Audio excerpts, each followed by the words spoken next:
এক টুকরা মুরগির মাংস আর আলু দিয়ে এত মজার একটা পাকোড়া তৈরি করা যায়। আর অল্প চিকেন দিয়ে কিন্তু অনেকগুলো পাকোড়া তৈরি করা যায়, আর এটা অনেক বেশি মুচমুচে হয়। আমি 3টা আলু ছুলে নিয়েছি। একটা চিকন গ্রেটার দিয়ে আলুটাকে গ্রেট করে নিচ্ছি, তাহলে আলুটা কিন্তু অনেক বেশি চিকন হবে আর খুব দ্রুত কিন্তু সিদ্ধ হয়ে যাবে।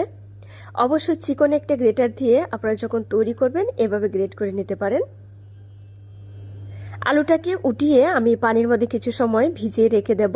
আমি এদিকে চিকেনটা রেডি করে নিচ্ছি। এক টুকরো চিকেন নিলাম হাড় ছাড়া। চিকেনটাকে একটা ছুরি দিয়ে প্রথমে ছোট করে কেটে নিচ্ছি। তারপর এটাকে আমি কিমা করে নেব ছুরি দিয়েই, তবে আপনারা চাইলে কিন্তু ব্লেন্ড করে মুরগির মাংসটাকে কিমা করে নিতে পারেন।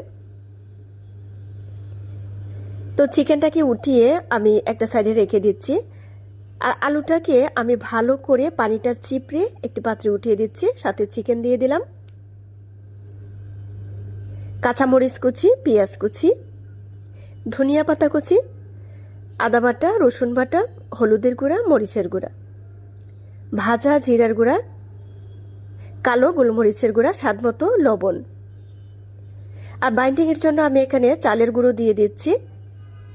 চালের গুঁড়োটা দিলে অনেক বেশি মুচমুচে হবে, তবে আপনারা চাইলে কর্নফ্লাওয়ারও দিতে পারেন।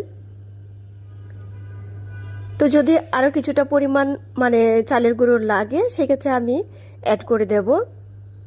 হাত দিয়ে এভাবে মিশিয়ে নিচ্ছি। অল্প চিকেন দিয়ে কিন্তু এই পাকোড়াটা তৈরি করা যায়, যেহেতু আমি চিকেনটাকে কিমা করে নিয়েছি। আর এটা কিন্তু এত পরিমাণে মুচমুচে হয়। আর এখন যেহেতু শীতের সন্ধ্যা, অবশ্যই এভাবে ট্রাই করতে পারেন। শীতের সন্ধ্যায় মুচমুচে একটু খাবার হলে কিন্তু বেশ ভালোই লাগে।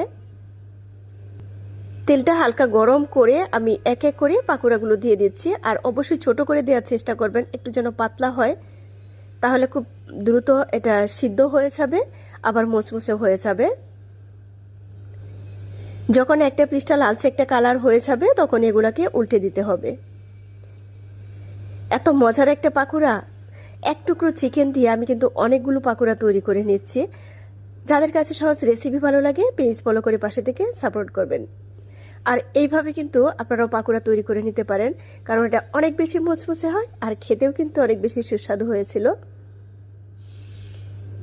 তো সুন্দর একটা কালার করে আমি সবগুলোকে ভেজে নিচ্ছি, আর তেল ঝরিয়ে এখন এগুলাকে চুলা থেকে নামিয়ে নেব। কত সহজে মজার একটা পাকোড়া তৈরি করে নিলাম।